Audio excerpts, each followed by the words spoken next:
Hey guys, today I have the NordicTrack Elliptical. It's the CXT910 model. It's got an adjustable stride length here it's a manual adjusting. So you'd loosen that up and shift it forwards or back. So the further back you go, the wider the stride length is, and the closer in you go, the closer the stride length is. So this could be for potentially somebody short or tall. Just kind of depends on who's using it. And I'll ultimately kind of loosen them up and kind of go on it and feel where you're most comfortable with it and tighten it down. That would be my recommendation. It's very smooth. I'm going to step up on it here and just show you that it sounds good. Nice quiet operation. That our console up here works. You've got some built-in programs you can use. The resistance works great. With one-touch resistance settings, gets very difficult to 10.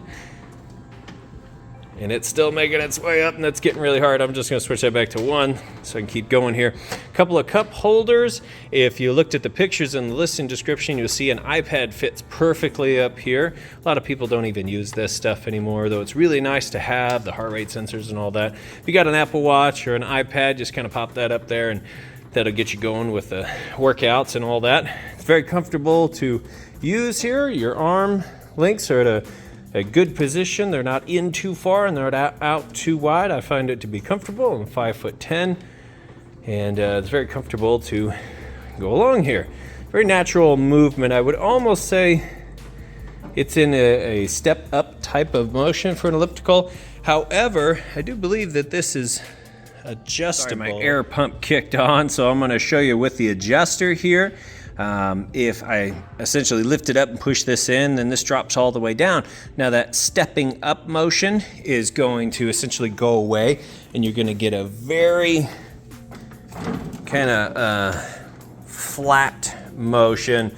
This is gives it almost a downward stepping motion.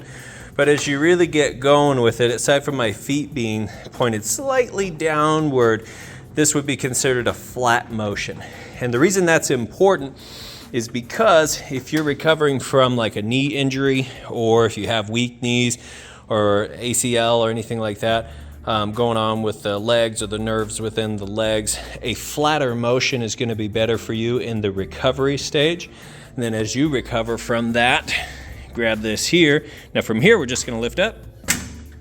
Locks itself into place there. This is going to be more for your workout stage, getting a good workout with a stepping up motion. So once you've recovered, if that's your case, if you have the knee issues, which I've had in the past, and I've actually used something very similar with a flat motion to recover, and then you kind of build up to a wider stride and the step up motion. So it's kind of cool that it has those settings that you can use. That very easy to put in place there. And that's pretty much it, guys. I do always do a video so you can see everything's in working order, especially on these pieces of equipment here. And if possible, I use them in my morning workouts as well. And I have used this one in this stepping up motion. Got a great workout in it, 32 minutes. I always go about 30, 32, somewhere up to, even up to 45. But on this one, it was 32 minutes, and it was very comfortable. Have my iPad sitting right here and have my water bottle here. And it worked great, got the job done. So we'll go ahead and get this listed up for sale. If you have any questions at all, feel free to reach out. And do appreciate you taking the time to watch my video. Thanks, you guys have a great day.